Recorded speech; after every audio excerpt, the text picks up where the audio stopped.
Cousin Tribulation story by Louisa May Alcott.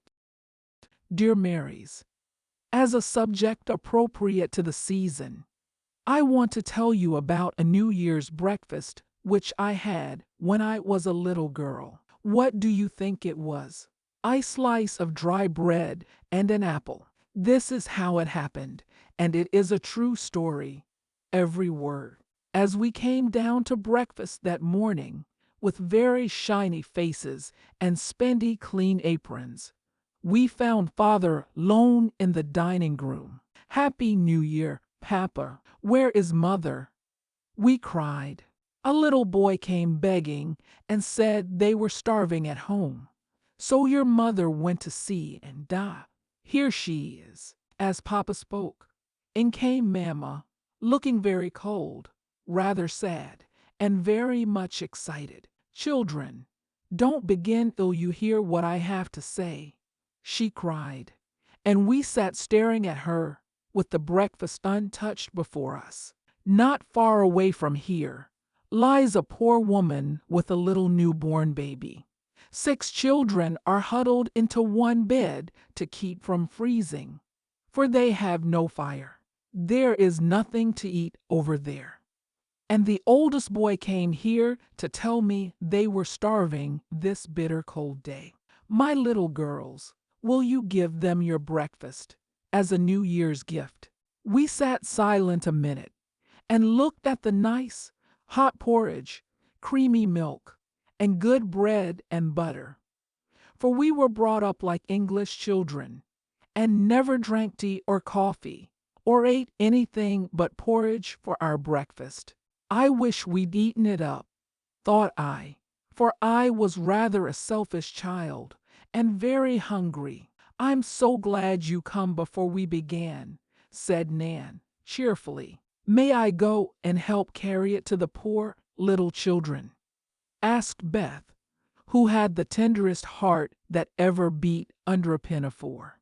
"I can carry the lassie pot," said little May, proudly giving the thing she loved best. "And I shall take all the porridge," I burst in, heartily ashamed of my first feeling.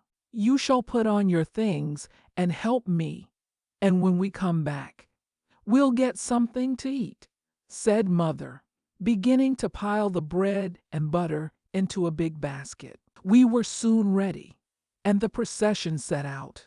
First, Papa, with a basket of wood on one arm and coal on the other. Mama next, with a bundle of warm things and the teapot. Nan and I carried a pail of hot porridge between us, and each a pitcher of milk.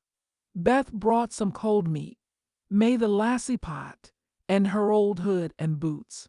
And Betsy, the girl, brought up the rear with a bag of potatoes and some meal. Fortunately, it was early, and we went along back streets.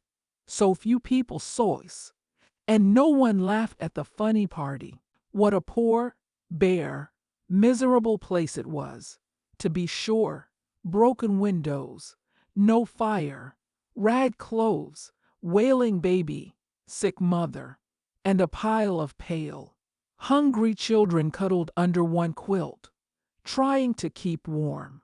How the big eyes stared and the blue lips smiled as we came in. "Da, mean God, it is the good angels that come to us," cried the poor woman with tears of joy. "Funny angels, in woolen hoods and red mittens," said I, and they all laughed.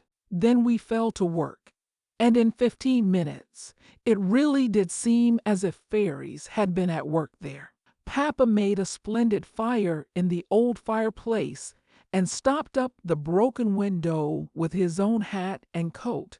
Mama set the shivering children round the fire and wrapped the poor woman in warm things. Betsy and the rest of us spread the table and fed the starving little ones. "Das ist gut. Oh, nice. Der Angel Kinder," cried the poor things as they ate and smiled and basked in the warm blaze. We had never been called angel children before, and we thought it very charming especially I, who had often been told I was a regular Sancho. What fun it was! Papper, with a towel for an apron, fed the smallest child.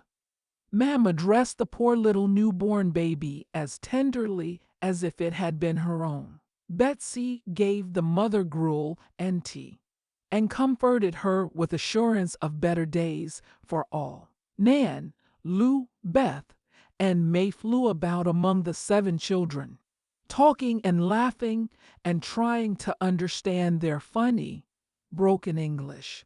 It was a very happy breakfast, though we didn't get any of it. And when we came away, leaving them all so comfortable, and promising to bring clothes and food by and by, I think there were not in all the hungry little girls who gave away their breakfast and contented themselves with a bit of bread and an apple of New Year's Day.